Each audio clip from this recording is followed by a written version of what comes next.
Now, there really are two different approaches to online reputation management. The first approach, and I see this most often, is to keep doing what you're doing and pay thousands of dollars to some reputation repair company, right? And let them try to game the internet for the short term. But this is a short-term play. The second type of approach to online reputation management, the one that really works, is you have to understand that you cannot be a rat bastard offline and a saint online. See, consumers are too smart and they have too many places to vent about you, and you cannot control them today. And so you have to take a more proactive approach that really repairs the issues. And that's what we're going to talk about today. So why care about your online reputation at all? Why should you care? Let's do this. Let's agree on a couple of things. Everybody's online. I think we can agree to that. Everyone is online. At least if they're your customer, they're online. That's number one. Number two is haters going to hate. People are going to hate. That's just how they are. So now that we agree on these things, let's find out why your online reputation really matters. Now, you've seen the headlines. You've seen the headline. Dimensional research found that 90% of people say that online reviews influence their buying decisions. And Bright Local says that 88% of consumers trust online reviews as much as they trust personal recommendations. And in another Bright Local study, they found that only 8% of consumers don't read online reviews. So we know everybody's online, we know haters are going to hate, and basically everybody who is online is not only reading online reviews, but they're influenced by them. So what does all this mean? Let me tell you what it means to your business. A company called Go Fish Digital found that just one negative review, just one, could equal a loss of 22% of potential customers for your business. One negative review and 22% of your potential customers are lost. 3 negative reviews and you can expect up to 59% of your business to be lost. And with 4 negative reviews, up to 70% of your business could be lost. It's important. And some of you are saying, well, Steve, that doesn't make sense to me. How could I lose that much of my business? Think about this. When you have great online reviews, when your reviews are great, you have people come up to you, don't they? They come up to you if you're a restaurant, if you're a bar, if you're a hotel, if you're a car dealer. You have people come up to you and they say, listen, we read your reviews and we decided to give you a try, right? Because you have great online reviews. When you have lousy reviews, what do you hear? That's right, nothing. No one picks up the phone and calls you and says, hey, we were going to eat at your restaurant today, but you know what? Your reviews stink, and so we decided to eat somewhere else. Hey, we were going to buy a car from you, but you know what? Your reviews were so bad, we went next door. See, nobody is going to come and tell you that they didn't do business with you because of a bad online review. So let's dive into it, because you know what? Because we don't know what we don't know. The first step we need to do is we need to gauge the buzz. We need to find out what's out there. We need to figure out what people are saying about us. But let's start by throwing away the cookie cutters, okay? Every industry is different and every industry is evolving. Every market is different and every market is evolving. And I'm talking about reviews here. Every business is different when it comes to online reviews, and every business is evolving. So you have to gauge the buzz in your industry, about your market, and about you before you execute your own reputation management plan. So where should you start? Okay, let's start to gauge the buzz where our customers are at, right? Where are they talking about us? They're talking about you on Google, right? So we're going to do reviews. We're going to look at Google reviews. We're going to do a Google search. They're talking about you on Yelp. They're talking about you on Facebook. They really are. And they are probably talking about you on some industry-specific sites. Like if you're a car dealer, maybe they're talking about you on DealerRater or Edmunds or Cars.com. And if you're a hotel, they're talking about you on TripAdvisor, right? So these industry-specific sites, if you don't know what they are for your industry, they're going to come up in your Google searches as you start to do your reviews, as you start to gauge the buzz about your business. Now, some of you might be saying, well, Steve, we're not on Facebook. Yes, you are. You're on Facebook. See, some companies have avoided social media because they don't want to leave themselves open to attack. If you sell to the public, if you care about your online reputation, understand this, you are being talked about on social media. You do have a Facebook page, you really do. So you need to take control of it, all right? This is a real Facebook page. This guy, whoever owns Northwest Plumbing Solutions, probably doesn't know that there's a Facebook page out there. So if you haven't already done this, and I hope you have, but this is really basic stuff here, where it says, is this your business? You need to claim your Facebook page by clicking, is this your business? It's in the top right. You need to click that link. You need to be part of the conversation. You need to drive perceptions of your business to the extent that it's possible to do so. All right, now let's gauge the buzz. Let's look at a what we might look like on Google. Let's go ahead and do a clean cache Google search. That's how we're going to gauge the buzz. Now, what do I mean by clean cache? I mean that you're going to get rid of your history, your browsing history on Google, and you're going to search for your business the same way a customer would. Like, I looked up the Pantry Restaurant in Santa Fe. I typed it just into Google. I started to type Pantry Restaurant. It threw up the rest for me. Google figured out what consumers are looking for. This is how the typical consumer would find, this is exactly how the typical consumer would find the Pantry Restaurant. Then we're going to explore the results. We're going to dive into them, right? And I need you to focus on the three types of results: the positive, the negative, and the mediocre. Because in this stage right now, we're gauging the buzz about our business. Now, as we gauge the buzz about our business, you need to breathe, okay? Because you're going to start to read negative stuff. You need to resist the desire to fix everything or to lash out right freaking now. Your gut got you here, and your gut will not get you out of here. So let's take a look at some online reviews, and this is how we're going to gauge our business. So I'm reading this one, and somebody in Moses Lake, Washington wrote about this restaurant, worst food ever. And they had a lot of bad things to talk about: orange chicken, rice, noodles, everything. They were really mad. The owner of this restaurant might want to lash out at them and attack them. That's not the way to do it. They need to take a breath. How about this one? Let's zoom in on this one. Just got done looking at a car out at their dealership. Manager agreed to sell me the car for $13,500. Took me inside to fill out the credit application. As I was halfway through filling it out, the manager came back in and stopped me and told me the price he agreed to sell it for wasn't going to work. What a joke of a dealership. Beware, they will try to change terms on you. Think about this. If you're the manager at that dealership, you probably don't believe that's completely true. And your gut says, this guy's a liar. I'm going to tell him what's really going on. Relax. In this stage, we're only gauging what people are saying about us, okay? So let's look at a couple more. This is one where on Facebook, they got this dealership's getting beat to death on Facebook. They have almost as many one-star reviews as they have five-star reviews. It's time to read these things. It's time to focus in on these things. Worst restaurant in California. How would you like that title? Worst restaurant in California. You have to find out what people are saying about you. This one says, just horrible. If you like the food here, you should open a Long John Silver's. I actually like Long John Silver's. But hey, more than anything else though, as we start to gauge the buzz, let's focus in on the trends, okay? And this is where your reviews on sites like Yelp will really help out. Yelp actually does a decent job of showing you your trends over time. So if we look at the one on the bottom left, that's a restaurant that has great trends. They're trending above 4 all the time. They had a little dip in July, but look, they came back in August. I'm going to focus on their trends. If I own that restaurant, I'm going to find out what happened in July, and I'm going to take a look at that and read the negative reviews in July. Now, it looks like we already fixed the problems, but I'm going to focus on the trends. But what about that car dealer? Look at that car dealer, and then we'll zoom out on it. That car dealer has 242 repairs on Yelp, or 242 reviews rather on Yelp. And look at their trend in 2016. Their average rating is above a 3. It's 3.5 of those 242 repairs. But if we look in 2016, they have been below 3 on their average Yelp rating 3 of the last 4 months. They have issues. They need to be proactive and get out ahead of those now before they bring their entire Yelp score down. That's why we're gauging the buzz. That's why we're going to pay attention to the trends. Now, it's important to start to tally up the negatives. You need to group the negatives by department, by shift, by day of week, and ask yourself, are the issues isolated to just one department, right? If I'm a car dealer, are my issues in service or sales, right? Is it just one person? You know, a lot of times, and I've seen this with car dealers especially, and restaurants, you've got one waiter, you've got one service advisor, you've got one person who is really generating most of your negative reviews. So let's group it by department. Let's group it by shift, by day of week, by person if we can. Let's also group these reviews by the negatives, by issue type, right? Do multiple consumers express the same issues with you?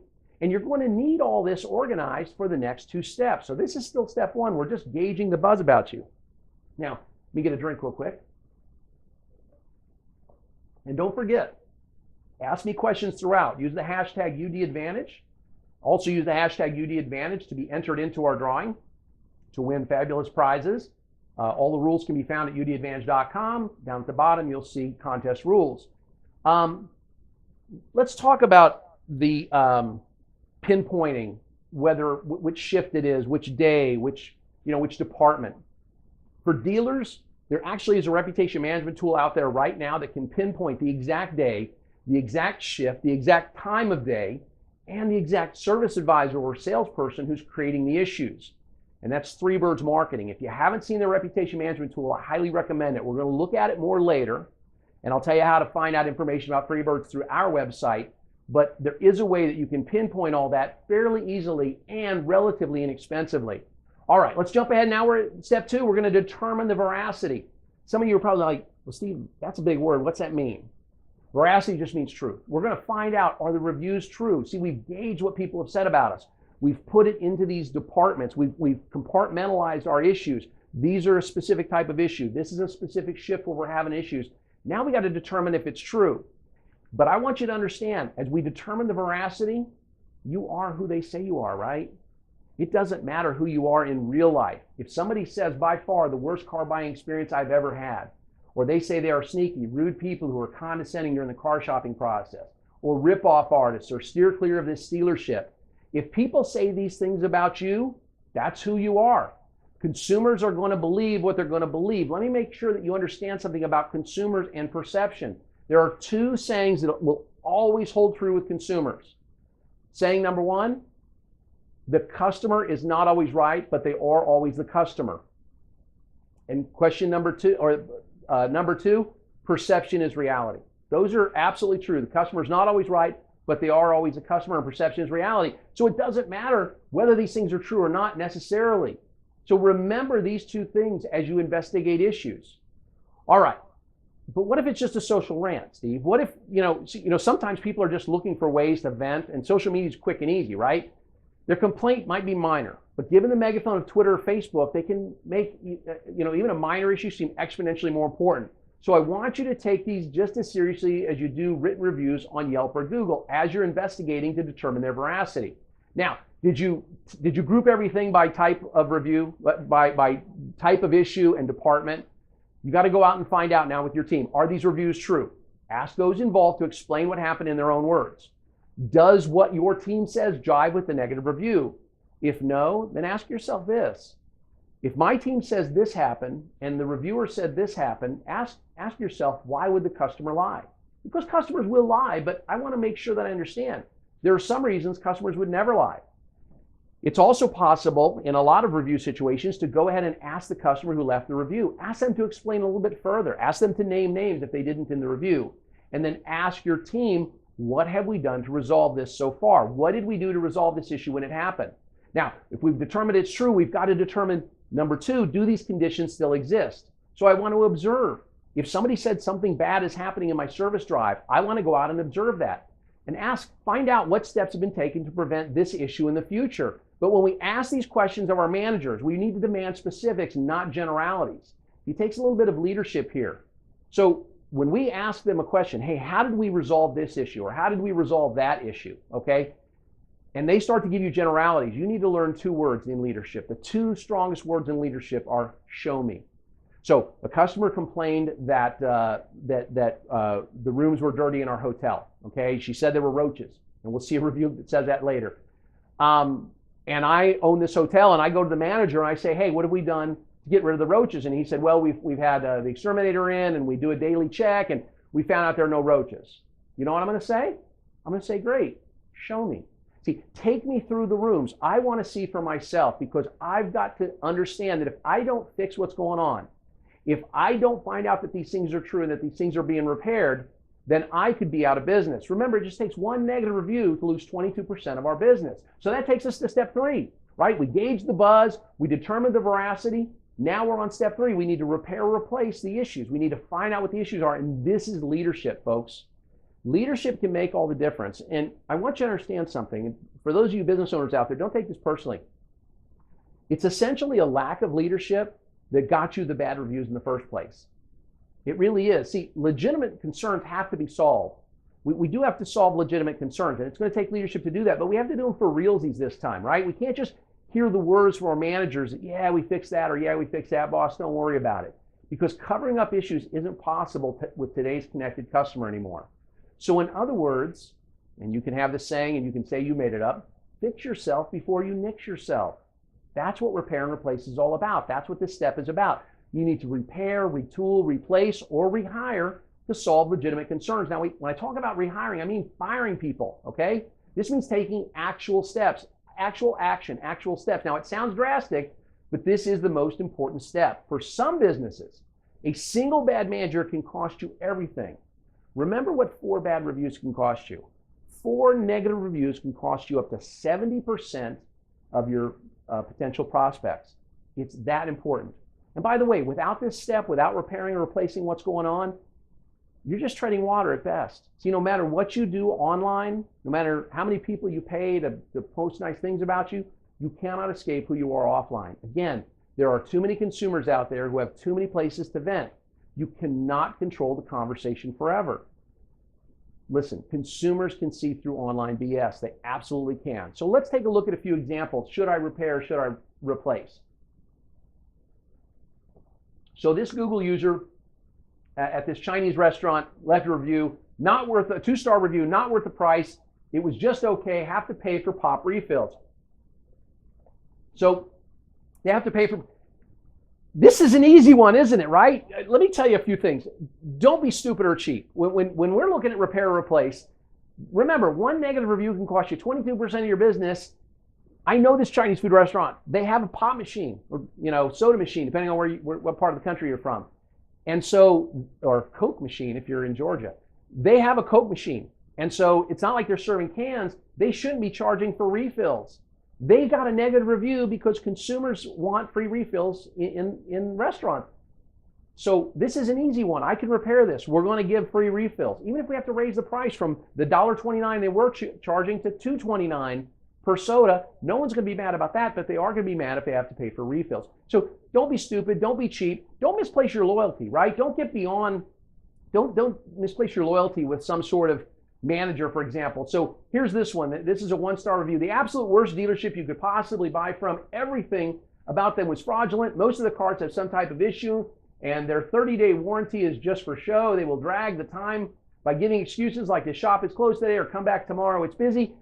Folks, if this is a true review, if this is a true review about your business, and if you're the owner and you care about this business and you don't want these reviews, don't misplace your loyalty. There is a manager at your business who needs to be fired.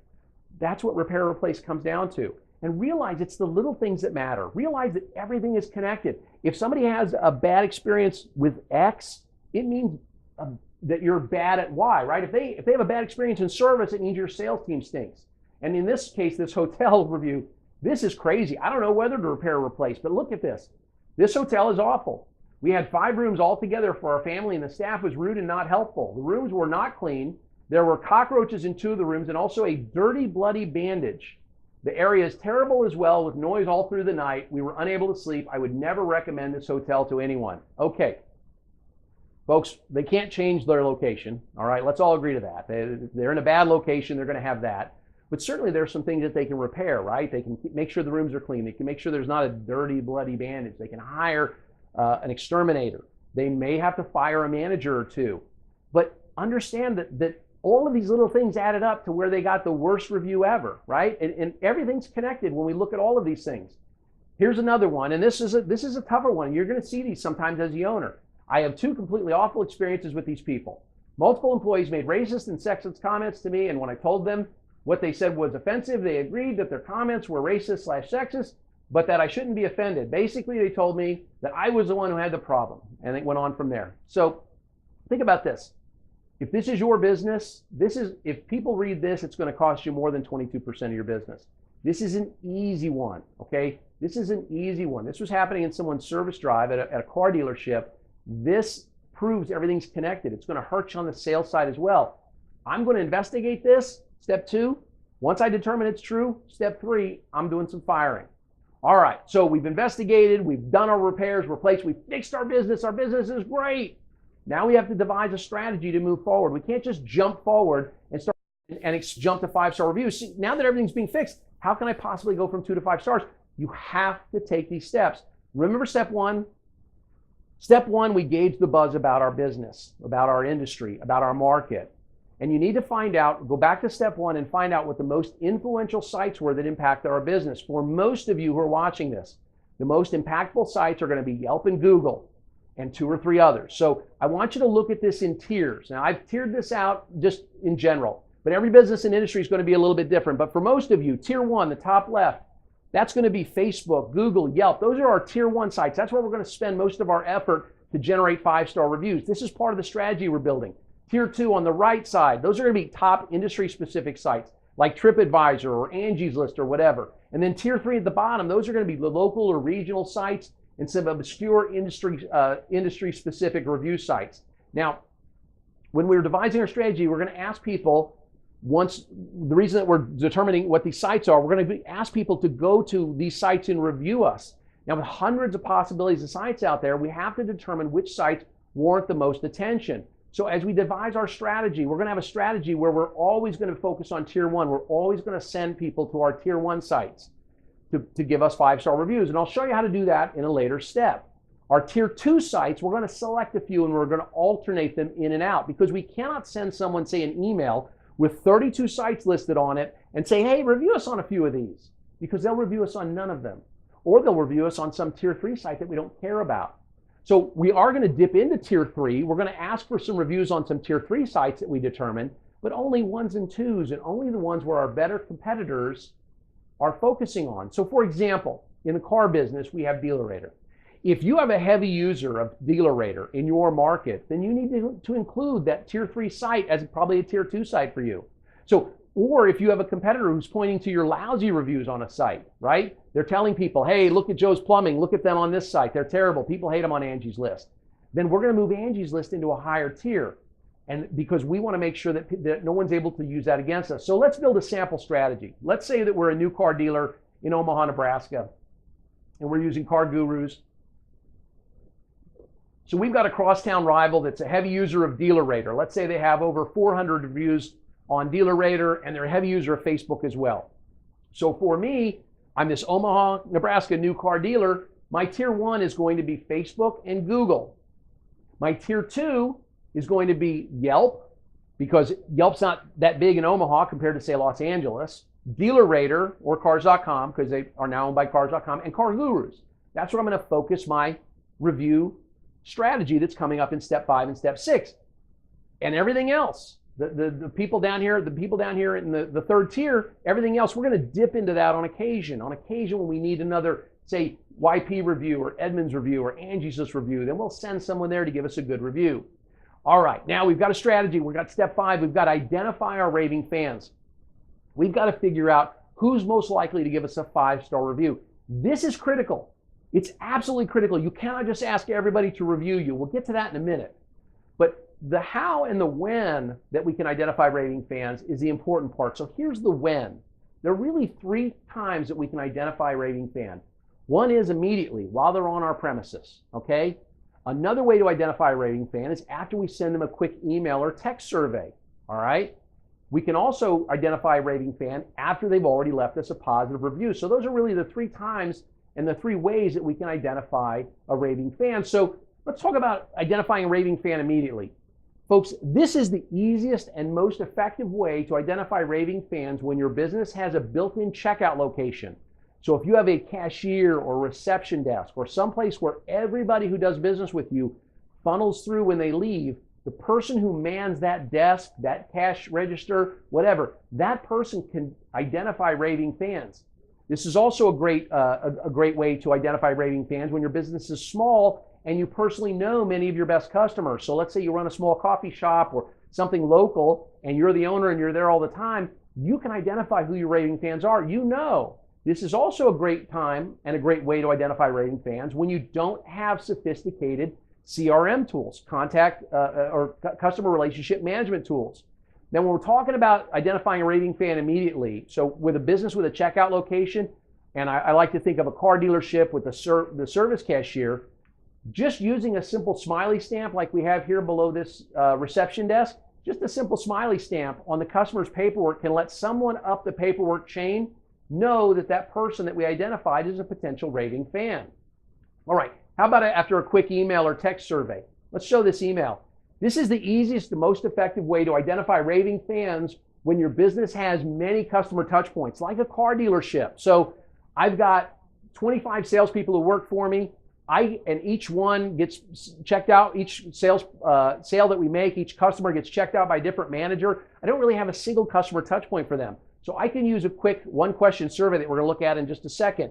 I can use this email survey because I have multiple customer touch points. Or your business provides a complicated service like a realtor. If you're a realtor and you provide this complicated service, you're going to need something like a one-question survey like we're showing. You can also use this when your business has multiple locations or multiple outside service techs like a plumbing company. And you can use this, obviously you need to be a company that routinely collects email addresses or has permission to text. So let's take a quick look at this one-question survey. I've got the customer's email address. I send them a quick survey. I say, "Dear Bob, your business is incredibly important to us, and personally I value your opinion. Would you please answer this one question for me? Would you recommend Steve's Plumbing to a friend? Yes or no? Please reply with your response and let me know if you'd like me to follow up with you. Best wishes." If they respond no, I've got an issue. I'll call them on the phone. I'll do what I can to fix their issue. But when they respond yes, that they would recommend me to a friend, I've just identified a raving fan, haven't I? All right. Now we also want to identify raving fans after they've left a positive review. See, raving fans are rare, and all companies should employ this method. Someone has left us a positive review. That is a raving fan. We're going to go after them and ask them for more reviews. And here's why. There's an MIT study released in 2014 that shows that only about 1.5% of consumers write reviews. Let me let that sink in for just a second. Only about 1.5% of consumers write reviews. These are the influencers. Yet, remember what Dimensional Research said. They said that 90% of consumers say that online reviews influence their buying decision. So 1.5% are writing the reviews, 90% are influenced by them. I've got to identify the 1.5, don't I? So identifying those who've already reviewed you and asking them to review you again for some additional love, it isn't wrong. It's called practical, right? So let's enlist them. We're going to enlist these raving fans in step 6. Now, I showed you a review a second ago. We're going to dive into that review here in just a second. Step 6 is we've identified those raving fans in step 5. In step 6, we're going to ask those people to go review us again. So remember that raving fan in that last step? Let's take a look at this up close. She said this great thing about us. You can read her review here in the body of the email. Let's send her a nice thank you email. We'll go through the whole thing. Hi, Kima.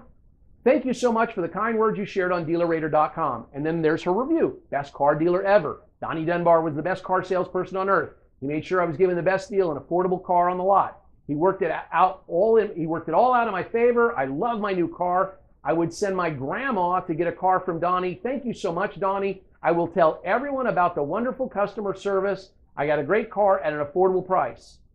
That was her review. That was the review that Kima left, right? So she said all these nice things about us. Now I'm going to say in my email, it was truly a pleasure to assist you. And I can't wait to help your grandma buy her next car too. Put a little smiley face on there. If you're up to it, I'd like to ask you a favor. Since so much of my business is based on referrals, I was hopeful you could place your review on other websites as well. If you have accounts already created any of the following, would it be too much to ask for you to give us a 5-star review? And I give her links to Google, Yelp, and Facebook. Also, please let me know if there's anything I can do for you. See, she's already left one review for me on DealerRater, which not a lot of people are going to see necessarily, but they're all going to see it on Yelp and Facebook and on Google. And I've just asked her again. She's a raving fan, and I've said, please rate me elsewhere. If you think this is too much, if you think asking a raving fan who's already done you a favor to rate you again is too much, then be prepared to live with your mediocre results. See, people who do you a favor are more likely to do you a second favor and a third favor. Folks, that's called the Ben Franklin effect. All right, now I'm enlisting my fans.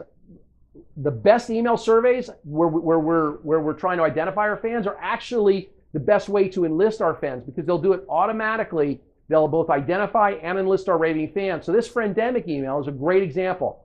Now, Friendemic, for those of you who don't know, is a social media and reputation management tool. I love it. I have a deal on my website we'll talk about in just a second. But Friendemic is surprisingly cost effective, and it really is perfect for any size business. And they're not just in automotive. Friendemic is for plumbers and barbers and bakers and everybody. Anybody who needs online reviews, positive online reviews, Friendemic can help you do it, and they have various package sizes. But let's take a close look at this email. This is an email where they're using an email survey to both identify your raving fans and then enlist them. So they ask the one question survey, right? But then when I click yes, I'm automatically taken to a page that says, hey, review me on Facebook, Google, Yelp, Cars.com, Edmunds.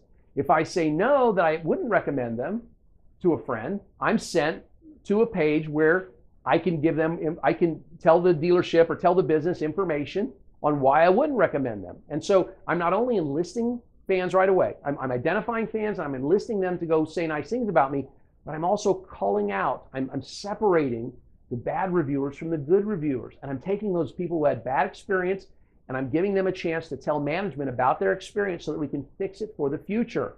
Now, if you want to see my offer on Friendemic, if you want to contact Friendemic, there's an 888 number right on our website. Go to undeniableadvantage.com, go to recommended, drop down, look for reputation and social, click through, you'll find Friendemic, you'll find out everything you need to do about them. All right.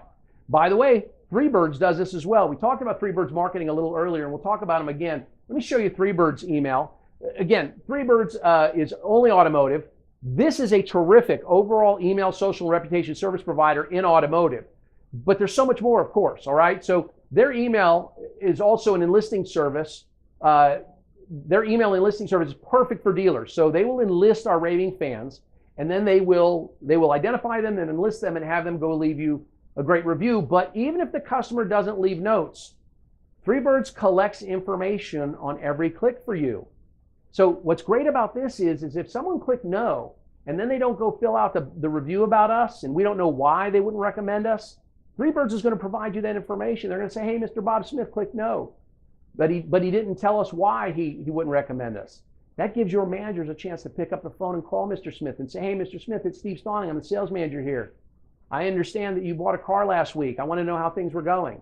And then we'll find out he wouldn't recommend us. And we can fix those issues, preferably before the CSI paperwork comes from the OEM. Also, I want you to understand, this is something you can do yourself. All about everything I'm teaching you today about real reputation management, all 8 steps, you can also do yourself. You don't need to pay a company to do it. If you have the ability to do these things, you can do it yourself.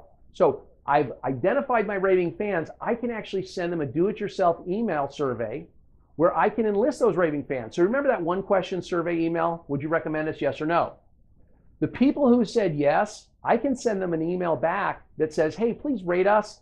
And if I've got the ability and the time, I can build a page like this on my website with links to the review sites that are important to me pretty easily. So I can send them an email back. They said, yes, they would recommend us. I say, great. You know what? Would you tell the world what you think about us? And then I send them to a page like this, and then they click through and they can leave me a review. Now, it's important.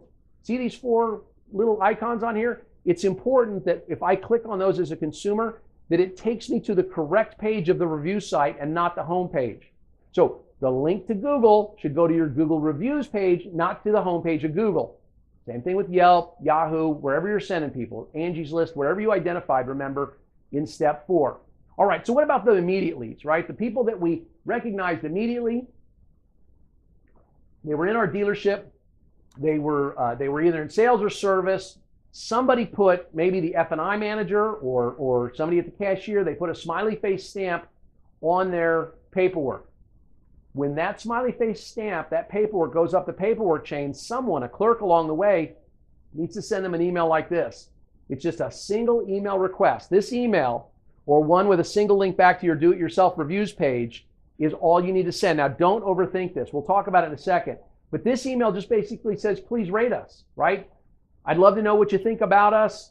You know what? If it's not too much trouble, give us a review on one of these sites. If you want to copy this, by the way, you can send me an email, steve@undeniableadvantage.com. I'll give you a copy of this email without a problem. Once we post this on stevestauning.com, we'll post this email as well, but that's going to be a couple of weeks before this video series is posted on stevestauning.com. But don't overthink this. Some of you are saying, well, Steve, gosh, why would I identify who the raving fans are? Why don't I just send every customer this email and say, go rate us? Because 2 things. One, only 1.5% of consumers are going to rate us online. We already know that. Only 1.5%. But on top of that, who's more likely to give you a review from an email like this? Someone who's happy or someone who's sad? Someone who's unhappy with you, right? Someone who had a bad experience. We don't need to shoot ourselves in the foot. We don't need to go out there and start generating a bunch of 1 and 2 star reviews. So don't send this email to everybody. Just send it to your raving fans. Now, Steve, but what if we immediately we immediately identify someone as a raving fan, and I don't want to send them an email? How do I ask them right now to leave me a great review? So you can create like a one sheet or a business card that instructs your customers where or how they can leave a review of your business, and just have these ready to go when you identify a raving fan. So that could be the wait staff has these. If you're a hotel, the clerk has these.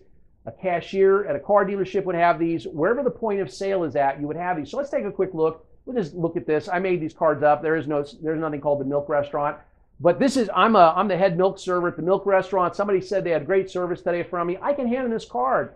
The Milk Restaurant, where we always serve is milk. And on the back, I can say, hey, listen, take a look at the back. If you love the Milk Restaurant, will you do me a favor? Will you go to any of these review sites, or maybe all of them, and give us a 5-star review? And if it's possible, you want to have a website set up or a web page set up where, like I have on this card, themilkrestaurant.com/reviews, where they can actually go to that page and then click from there to get to your review site.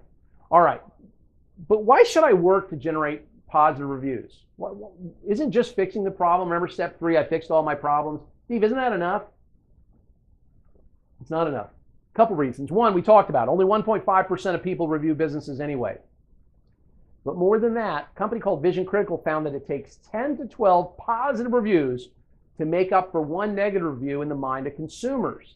So we have to start generating 5-star reviews to make some of those 1 and 2-star reviews be less important to consumers. But be careful not to violate FTC guidelines. Now, I'm not an attorney. I'm going to give you some basics, okay, about the FTC. I know dealers who do this. They give every positive reviewer a coupon for a free oil change. That's great. That's no problem. In fact, you can solicit positive reviews. You can ask people to only give me 5-star reviews. You can even pay them for those reviews. Yes, legally. Remember, I'm not an attorney. So Steve Stauning says, not a defense. But you can pay for these reviews. You can tell someone, if you give me a positive 5-star review, I'm going to give you a coupon for a free oil change. But here's the catch. The review must disclose this payment. The reviewer must put in their review that they got a free oil change for posting this review. They're not going to do that. They're just going to get themselves and you in trouble potentially. Listen, paying for reviews is a short-term play, and truly raving fans won't need to be paid. If you have done step 3, if you fixed everything in your business, you can ask people for 5-star reviews and they will give them to you. Now, if you want to avoid FTC mistakes, then get a partner, all right? Let me tell you about Friendemic, okay? Friendemic is a partner of mine, and they work in all industries. They're experts in social media and reputation management, and they have prices as low as $20 for their weekly analytics and reporting. Now, if you sign up through undeniableadvantage.com, you'll have my support as well. And with a 6-month commitment from them through my site, you'll avoid the setup fee. So again, go to undeniableadvantage.com, write this down, recommended, go to the drop down after the recommended, and look for reputation and social. You'll find Friendemic, you'll find Freebirds in there. When you order through my site, you'll get my support as well. So, but Steve, you're talking about Friendemic, you're talking about Freebirds, which is best? Listen, Freebirds is more than reputation and social, and is also only for autos at this time. So who should you go with? Freebirds has a lot of, they're going to drive a lot of service revenue for you, a lot of sales revenue beyond the reputation and social. They have terrific email marketing. If you're a big group or an OEM, then it's Freebirds, and that's because of the reporting. There's no better reporting that I've seen in the reputation management realm than Freebirds. We'll look at a little bit of it today. If you want to do most of it yourself, then it's Friendemic, because you can pick and choose the little pieces that you want to buy. If you're not in autos, if you're not a car dealer or a motorcycle dealer or RV dealer, then it's Friendemic. It's hands down. Both are highly recommended and fully vetted by me, and both of them are on undeniableadvantage.com/recommended/reputation and social. You can find them there. All right, enough selling. Let's talk about Yelp. Let's be clear. Yelp's pretty important, but I think Yelp sometimes stinks. I'm going to be nice. I think they sometimes stink as a review site from the viewpoint of the business and the viewpoint of the user, and here's why. Their fake review algorithm can be so out of control and so inaccurate that the Yelp star rating is sometimes meaningless, even in a relative, even when I'm comparing two businesses together. See, you have to actually read through tons of reviews to get the whole picture of any business on Yelp. Now, I think that's Yelp's plan, right? Is to get you to read everything that, they want you to read more reviews so they get more ad views. Now, Yelp can be extremely frustrating for businesses. And here's why, and we'll talk about their review algorithm in a second. In the past, it seemed like only 5-star reviews were considered questionable by Yelp's review algorithm. But lately, I've even seen some 1-star reviews that are withheld from the main Yelper's viewpoint. So what does Yelp say? Well, Yelp says this, and let's take a look at it here. Yelp says, we use automated software to recommend the reviews we think will be the most helpful to the Yelp community based primarily on quality, reliability, and the reviewers' activity on Yelp. Advertisers get no special treatment. The reviews below didn't make the cut. This is where they put the reviews that they don't show, the suppressed reviews. Didn't make the cut and are therefore not factored into this business's overall star rating. Watch the video above or check out our FAQ for more details. Now, the problem with what they just said is that there's really no rhyme or reason. Look at these two reviews. This 4-star restaurant review from a regular Yelper with friends is buried. This was a hidden review. Judy R. in New York wrote this well thought out 4-star review. She's got 18 reviews on Yelp, 31 friends, and hers was buried. But so was this 1-star car dealer review. It was buried. Now this dealer, by the way, has 38 buried reviews and 28 shown for their star rating. Why would either Judy or Vladimir review anybody on Yelp again? Vladimir has 37 friends on Yelp, but he's only placed 1 review, so he got buried. But Judy's got 31 friends on Yelp and 18 friends, and hers was buried. Why would either person Yelp again? Why? I would be so frustrated with Yelp, I wouldn't make another Yelp review. Yelp's got to figure this out. Now, what can trigger Yelp's filters? It's important as a business that you understand what's going to trigger their filter and filter out my good reviews. One is your IP address. If someone is on your Wi-Fi, leaving a review from a traditional computer just directly on Yelp, on Yelp.com, right, on their website, it's probably going to be filtered. The difference here is they could be on your Wi-Fi on their Yelp app if they're a regular Yelper, and it's actually going to be good for you. Because if they Yelp somewhere other than the location of your store, that's also going to trigger the Yelp filter, and it could filter out the review. That's probably what happened to Judy. Judy probably made this review from home, and so Yelp filtered it out. So we do want them to make the reviews from our place of business, but we don't want them to use our computer, because another way to trigger the Yelp filter is to have many reviews originating from one computer. I know a lot of car dealers out there did this. You had that one iPad that had all the review sites on it, and you'd hand it over to the customer while they're sitting at the F&I desk, and you'd have them fill out a positive review for you right there. And what happened to all of those reviews? That's right, they got wiped away because they didn't pass the algorithm at Yelp or even Google. Another way to trigger the Yelp filter is they've only written one review, or they have no profile information, or they don't link their Yelp profile to their Facebook profile. Another way to trigger is if it's strongly slanted, both plus or minus. And then finally, if it's too short or provides no details, that will be triggered as well. So the worst service ever might be too short, I guess, for Vladimir. All right, so those are the things that can trigger Yelp reviews. So how can you make sure that you get your reviews on Yelp? Well, one way that you get reviews on Yelp is to ask. Make sure you're asking for Yelp reviews, but don't do it too often. For example, if your business only sees, say, a couple dozen consumers a day, don't try to get 10 Yelp reviews in a single day, because Yelp is going to start to flag those. So take your time, ask for a few Yelp reviews a day. That's all it takes. It doesn't take more than 1 Yelp review a day. Before a year, you've got what? 250 to 350 reviews, right? In-store is best. It's best when they're standing in your dealership or in your restaurant or at your hotel, and you just ask them. If you know you've already identified them as a raving fan, you say to them, hey, do you have the Yelp app on your phone? And if they are a regular Yelper, you say, hey, would you mind Yelping about us now? We really want everyone to know what our customers think about us. So we need to give the reviewer some credibility. That's another way to get our reviews on Yelp. So look at this Jonathan H's review. This should have been flagged, right? It shouldn't have made it through. It's a 1-star review. It has no detail. It's too short. He has 0 friends, and he's left 1 review. So why did this review get through? How come this review got through? This review got through because 2 people said it was useful and 1 person said it was funny. See, when you vote reviews as useful, funny, or cool, you will give legitimacy to the review. You will give credibility to the review. So make sure you and your employees are seeking out those 5-star reviews that are getting buried and vote for them, okay? When a new 5-star review pops up, vote for it. Respond to all the positive reviews. If there's a back and forth and engaged business, it's more likely that that review is going to be posted on the good side of Yelp versus the buried side. Make sure you friend the reviewer and have your employees friend the reviewer as well. Remember, the more friends they have, the more likely that review is going to make it through.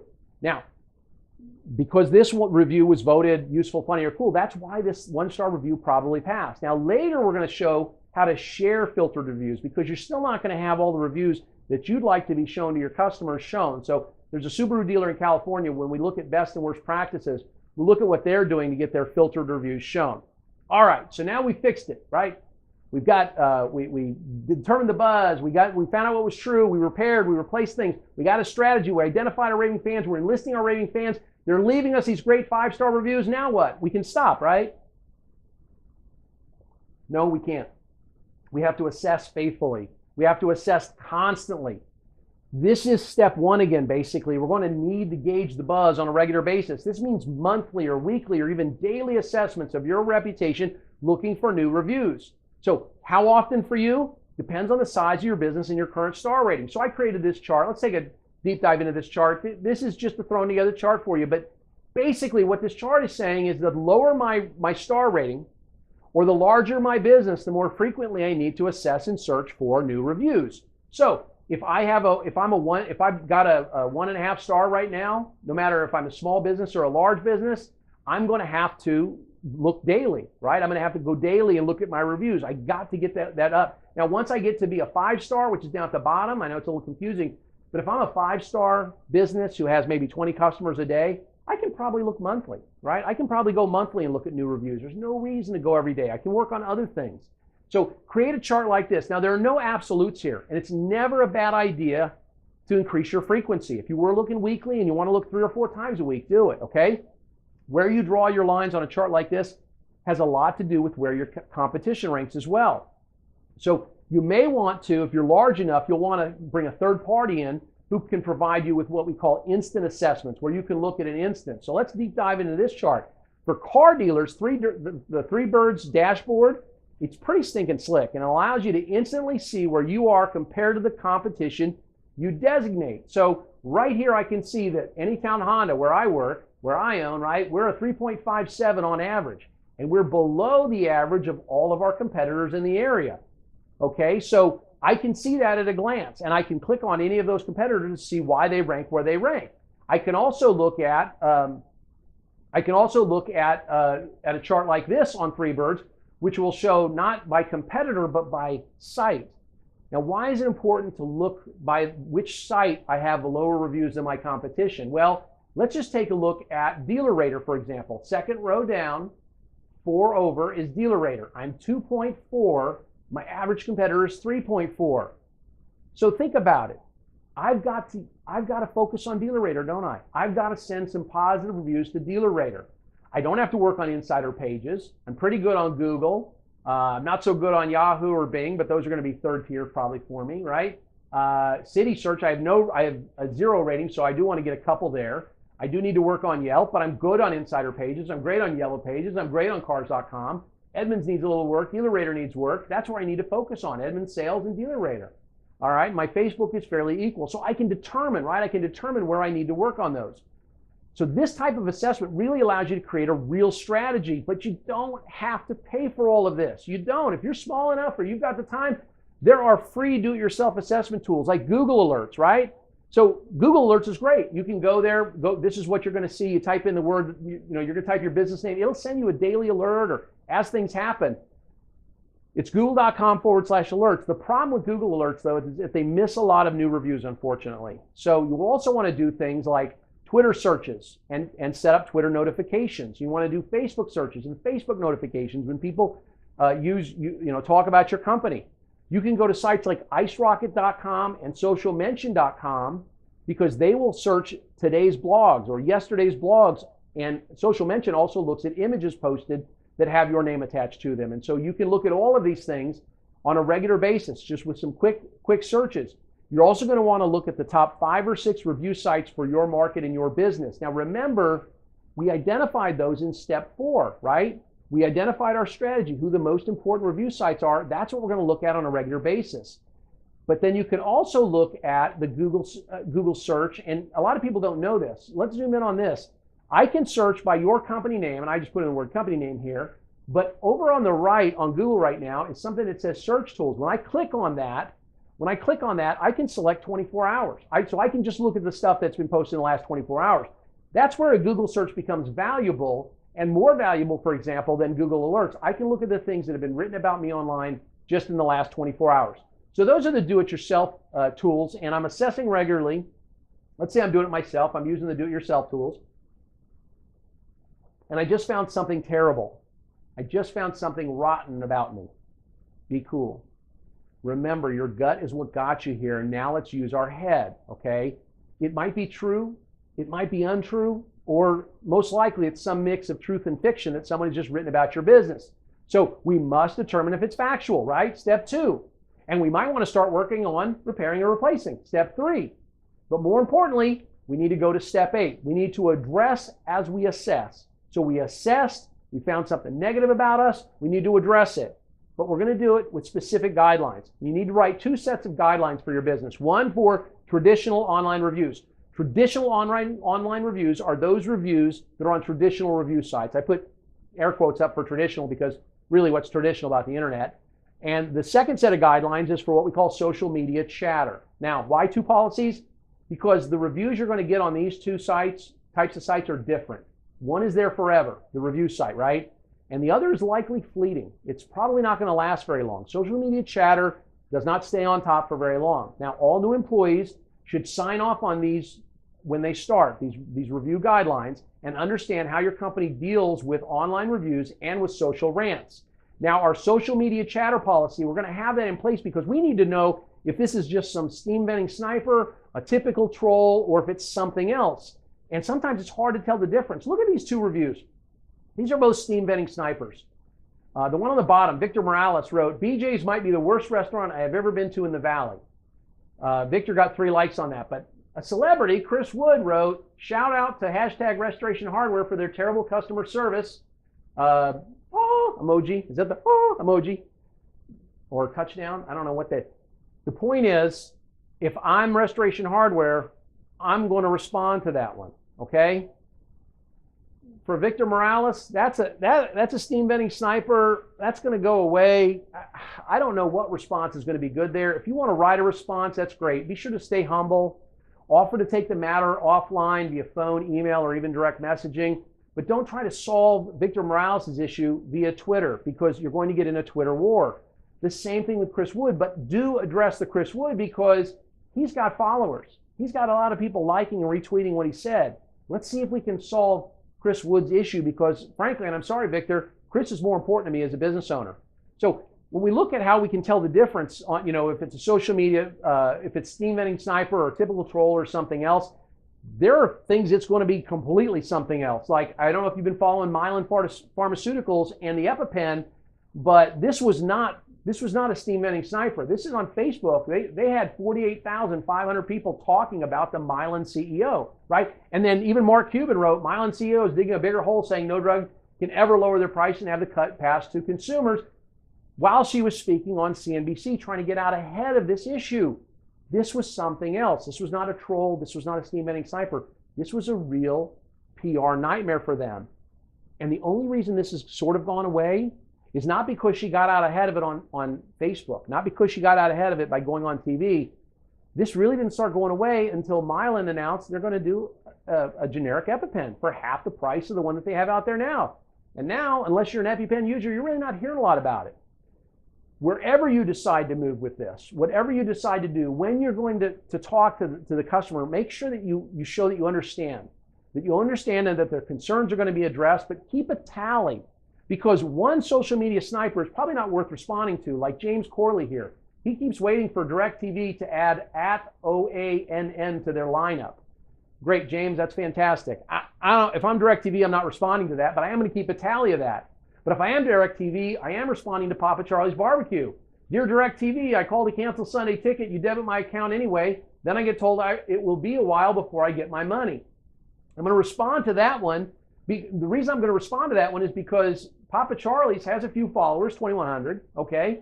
And it's a real issue. It's something that I can solve. So I'm going to show that I understand that their concerns are going to be addressed.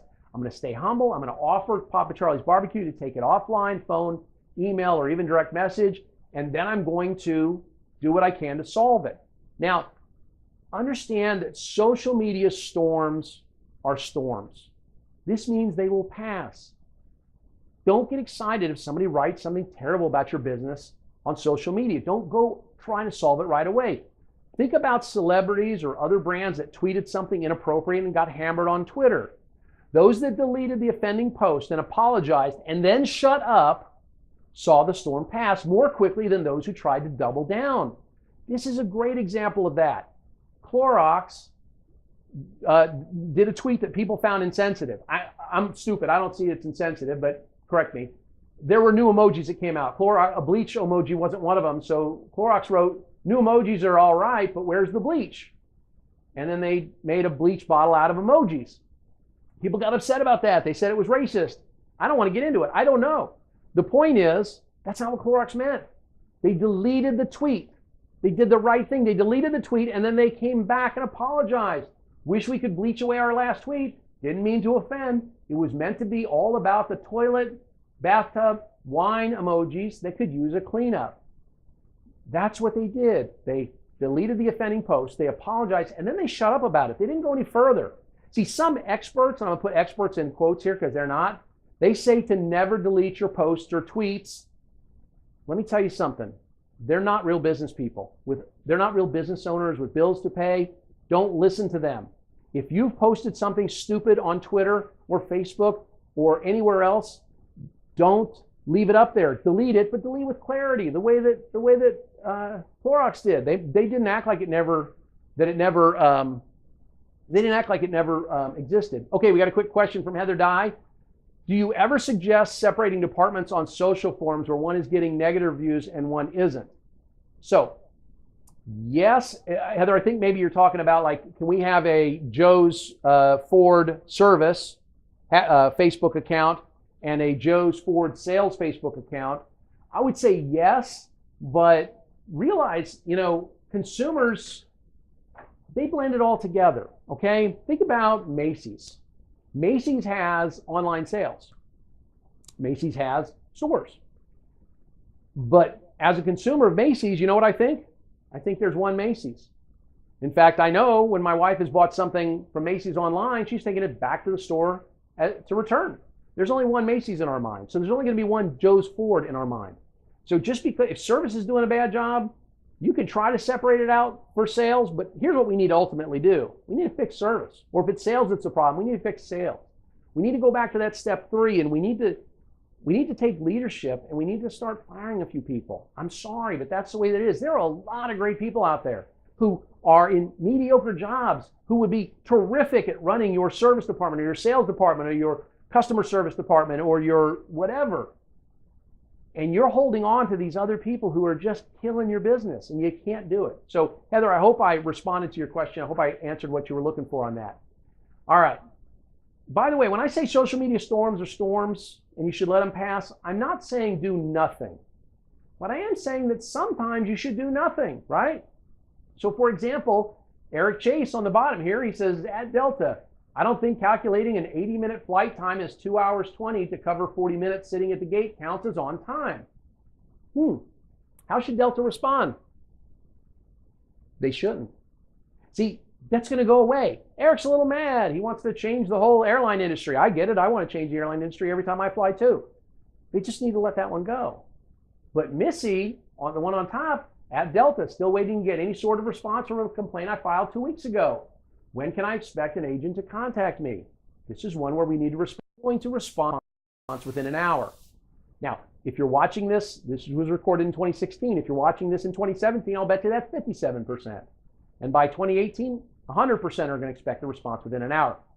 This is where having written guidelines becomes critical. Now, sometimes you can do a little more than just respond. Back in January 2012, I like to fix the airlines just like the last guy does. I did a couple throwaway tweets. I was sitting in the Delta Sky Club in Tampa, and I wanted a cup of decaf. It was about 6 or 6:30 at night, and I got told by the person working the bar there at Delta that it's too late to make decaf. We're not going to make decaf. It's too late. I thought, wow. So I tweeted, can't get a cup of decaf in the Tampa Sky Club. At Delta Rep says it's too late to make decaf. It's hashtag the little things that matter. A couple of minutes later, because I hadn't vented properly, I sent out another tweet. A pot of decaf likely costs at Delta less than $2. I could order 10 gin and tonics and they wouldn't blink. It's hashtag the little things that matter. A couple of throwaway tweets, right? I was done. I was better, sort of. I got on my plane in Tampa, flying to Atlanta. We're waiting to take off. A woman walked up in a red coat. She said, "Are you Mr. Stauning?" I said, "Yes, I am." She said, first words out of her mouth, "We were wrong not to make a fresh pot of decaf for you in the Sky Club this evening. Can you tell me who it was who told you this?" I was floored. I told her who had said that to me. She thanked me for being a loyal Delta customer, and she handed me a $12 meal voucher for Atlanta, where I was headed. This was a big deal. For just getting involved personally, taking 5 minutes out of her day, and $12, Delta kept me as a loyal flyer for the next few years. Okay, let me look at Heather's next question. We replaced the problem with a great new manager. How should I inform our social media followers? Yeah, that's the under new management issue. I would certainly, if you have specific social media trolls or snipers who've come after you, I would respond back that we have a new manager. Her name is Jane Smith. Here's her direct line. She can help you with any issues that remain unresolved. And I would try to respond to each person separately if you can. I would also work very, very hard to start generating 5-star reviews, because now is the time. If this person is truly a great manager and they're going to do all the right things, then it's going to be easier to ask people for those reviews. But I would go back to the folks who had complained before and without saying, "Hey, we fired Bob because of your review," it might be good to say, "Listen, we heard from our customers and we knew a change needed to be made. That's why Bob is no longer with the company. Please meet Jane Smith. She's our new, whatever manager. Her phone number is this. Her direct email is this. If there's anything still unresolved, please let her know. She'll get back to you right away." So I hope that helps. Great question, by the way. Thank you, Heather, very much. All right. So we've got our social media policy. We've written how we're going to go after snipers and trolls and what we're going to say. But what about online reviews? See, a single bad online review, unlike a social media rant, can hurt your revenue for years. Well, I might just ignore a certain social media rant because it'll go away. I cannot ignore a bad online review. See, the rant may hurt, may sting harder initially, but long-term damage can be done by that 1-star review. So your policy on handling the online review must take into account these 3 things. There's 3 things that you want to consider when you're looking at your online reviews and you're thinking about how to respond. One is the perception of fact. Will other consumers perceive this review to be factual? Will other consumers read this review and go, "Yeah, that probably happened"? Is there a probability of truth? Based on what you know about your own company, could this negative review be true? Could this be the worst car buying experience ever? Could we be the worst restaurant in California, right? Is there a probability of truth? And is there a possibility of fraud? Is there a chance this is just a competitor or a disgruntled former employee bashing you? See, I want to make sure that you understand this. Some experts, again, they'll tell you not to call out cheaters and liars. I'm telling you right now, call out the cheaters and liars. Is the negative review likely written by a competitor or disgruntled former employee? Then call them out publicly, but do it tactfully. Now, don't do this just because you got a negative review, but if you do think the negative review was written by a competitor, or you cannot verify you cannot corroborate the negative review, then you make sure that your rebuttal mentions that you've tried but cannot corroborate their story and that you'd love to hear more about it. Then offer to take it offline. This is a way that you can subtly call out cheaters and liars, and your consumers will read through your rebuttal and go, "Yep, the person who left that review is a cheater or a liar." So let's take a look at my response here. Somebody's written a fake review about us. "Thank you for taking the time to post these comments, and rest assured, we are doing everything we can to investigate and solve this issue. Unfortunately, we've so far been unable to match your situation with any current or former customers. This makes it difficult to get to the bottom of an issue and solve problems. If you are indeed a customer who experienced this, Please give us a chance to make things right. Sometimes we discover competitors have posted negative information intended to harm our reputation. Please call me directly at or via email at ownersemail@companyname.com. I look forward to hearing from you. By offering to take it offline and by calling them out as a cheater or liar, you can combat their bad review, you can rebut their bad review, and at the same time try to save face. Now understand though that a smaller percentage of consumers will actually read your rebuttal. Most people are just looking at star rating. Of course, the poster, the person who posted this review, usually will read your rebuttal, especially if they're a fraud. And the right response might encourage them to remove the fraudulent review. Now, be sure that where this is possible, where this is available, that you report or flag their review to the review site as being a fake review. Now you've got a negative review. Before posting anything, take a deep breath. Did you complete step 2? Did you gather the facts? Did you determine it's true or not true? Did you also gather the facts from the customer? If you've got a bad review and the options available, attempt to resolve the issue amicably with the customer. Try to solve the issue first before you rebut. If you can identify who they are and you can get a resolution, you can ask them to take their review off or to change their review to 5-star or 4 or whatever. Anything's better than 1, right? So you can ask them to edit their review once you've solved their issue. Now, I've tried to solve it. I can't solve it. I've done everything I can. I got to write a rebuttal. Write your rebuttal in an offline document first, like Microsoft Word. Then let it sit. Let it sit an hour. Okay? This thing's going to be online forever. So let it sit an hour. Make sure you spell check it, use the grammar check, and then edit what you wrote and don't sound angry. Just explain the situation. Now be sure to never accuse the customer of anything. I don't even care if it's their fault. And never point fingers. You will look like you will lose those exchanges. I want to be clear. The other customers who read this and you attack a customer who was wrong, you will look like the jerk because you're the company and they're the consumer. The customer's not always right, but they are always the customer, and perception is reality. So take the blame if warranted. Own it, okay? Be factual and keep personalities out of it when you're writing this rebuttal, and then let someone proofread it before posting. Part of your written guidelines should be that 2 people are in charge of every rebuttal. One person writes it, one person reviews it before it gets posted. And remember, everything you write could be online forever, just like the original comment. So let's do a quick rebuttal exercise. Let's say a dissatisfied customer, supposedly true, about your business at a site that allows rebuttals. And we tried to resolve it amicably and we couldn't. So let's read what they wrote first. They wrote, "This was the worst experience ever. There is no follow-up and they kept our deposit until we followed up several times. We were going to buy from them and then they changed the price at the last minute by adding a nearly $100 fee for something. Do not buy here." Okay. Let's say that that's mostly true. Let me tell you how I'm going to respond. Every rebuttal response I'm going to do is going to be the same. It is. I'm going to say 3 things. I'm going to say thank you. I'm going to say I'm sorry. And I'm going to say that we rectified it so that it never happens again. Every rebuttal response is going to include some thank you, some apology, and then tell them what we've done. So let's give a response to this one.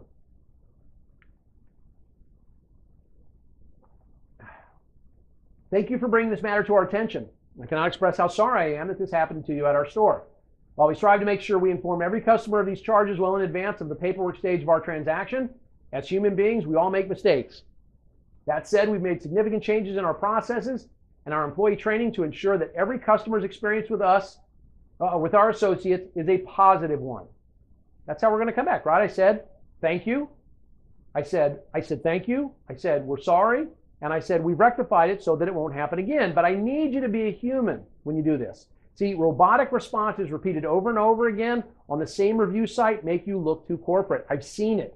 I've seen car dealers with 30 rebuttals, and they're all the same. Folks, you got to mix it up. So skip the corporate speak. Use plain language when writing rebuttals. Also, make sure you sign the rebuttal with a name, not just a title. So the rest of my rebuttal to that customer is this: please do me a favor, allow me to make this right for you and our future customers. Please contact me directly at my phone number. I want to better understand how we failed to provide you with the exceptional service that we work to provide for every customer. Signed, John Doe, the owner. See, I'm a human. Now, some of you are saying, wait, Steve. So I have to write a custom response to every bad review so we don't sound like robots? Yeah, you do. See, Sorry, but you do. You have to write a customer response because you didn't follow step 3. If you follow step 3 and fix yourself before you nix yourself, you have far fewer apologies to write. Great customer service means never having to say you're sorry. Remember that. So what about good reviews, Steve? Should we say something to good reviews? Yes, absolutely. You should respond to every review on sites that allow responses. Giving a sincere thank you, that's always in vogue. Sincere thank yous are always in vogue, but be a human. When you respond to this review, this is both an acknowledgement of the reviewer and a confirmation to others that you are an engaged business who cares about your customers. Now, this is a restaurant near our house, and the owner responds to every positive review the same way. Thank you for your review, exclamation point. Well, when you see that written 10 times, you realize, that's not really a thank you, is it? It's not sincere. So let me read Becky Harding's review. Went during an off time between lunch and dinner. Other reviews said it gets packed, but it wasn't when I was there. Shared an appetizer and a sandwich with a friend. We both took leftovers with us. You get a lot. Food was great. Service was outstanding. Wish I lived closer. Let me prove I read that review, right? I'm going to prove I read that review by replying to her. Thanks, Becky. We wished you lived closer too. Smiley face. See, that's a human. That's a much better response than the owner did because it proves that I read the review and I responded in a personal way. All right. So we've gone through the 8 steps. Don't leave me now because we're going to do some best and worst practices here, but I'm just going to review the 8 steps. The bottom line is that these reviews, this stuff online, social reviews, whatever, those are called user-generated content. And user-generated content is not going to go away, and it's not going to become nice by itself. You have to be proactive and go after this. You have to do all 8 steps. You really do. You got to gauge the buzz. You got to determine if it's true, right? The veracity. You got to repair or replace. Then you got to devise a strategy. So like in Heather's case, they did repair or replace. Now they need a strategy to generate 5-star reviews to push some of those 1-star reviews further down. How are they going to do that? They're going to do step 5. They're going to identify their raving fans, right?